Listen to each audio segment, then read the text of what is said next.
Hello, I'm Chase Carrington, and today I'm talking about failure.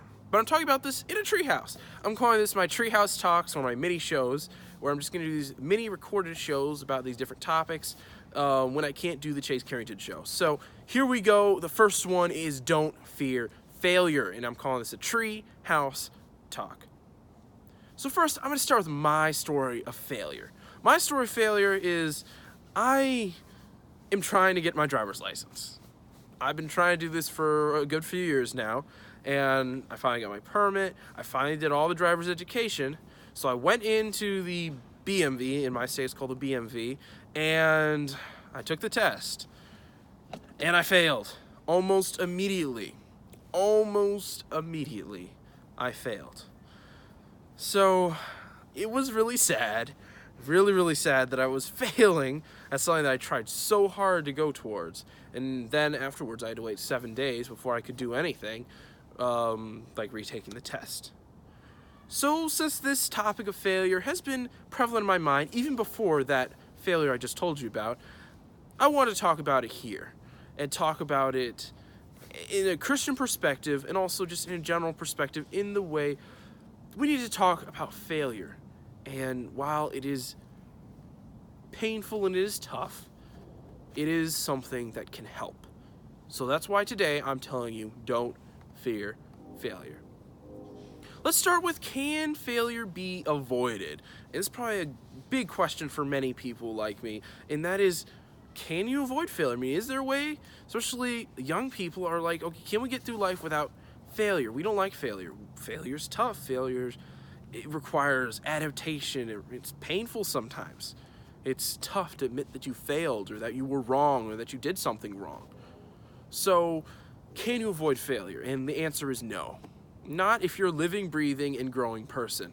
Because failure is a fact of this life. It will help you grow in whether it's your faith, your business, or whatever else you're doing. If you fail, that means that you are going to learn from it, that you are growing in this. It means you're trying hard as much as you can. If you don't find a roadblock, then maybe you're not trying your hardest.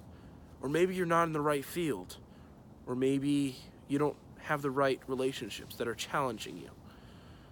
So failure is unavoidable, and you could just open up the Bible or look at many business leaders and just see how many successful and major and huge characters have failed. From the first few chapters of Genesis with Adam and Eve to Adam and Eve's son, they all fail miserably. So here's another thing. Here's the next question. And can failure make you stronger? Can failure strengthen you in whatever you're doing? And the quick answer is yes. But it really depends on how you react to failure. Because if you're going to react to failure where you don't learn, you don't adapt, you don't face this failure head on in a way that you think is prudent, then you're not going to get anywhere. You're not going to learn anything from the failure. You're not going to be able to gain any experiences from the failure that will teach you in future experiences, in the future, in future endeavors. And you're not going to be able to learn about God's goodness and grace and the trials that He puts us through. Next thing about failure is if you react correctly, if you learn, if you approach that stumbling block, that failure, that tough moment, if you approach it stronger the next time, that means you've learned. That means that this failure has empowered you in a way that wouldn't otherwise be possible. This is how failure can make you stronger. But as Christians, we do need to remember the most important verse, I think, when it comes to failure, when it comes to just living life. This is my favorite Bible verse because it's so powerful. And that is Romans 8:28. And we know that for those who love God, all things work together for good. For those who are the called according to His purpose. And that is the ESV version. To sum things up, failure, it's tough, it's painful, it's hard. But if you respond correctly, if you respond with prudence and wisdom, God's wisdom, but at the same time, you want to lean on God and lean on His plans for you.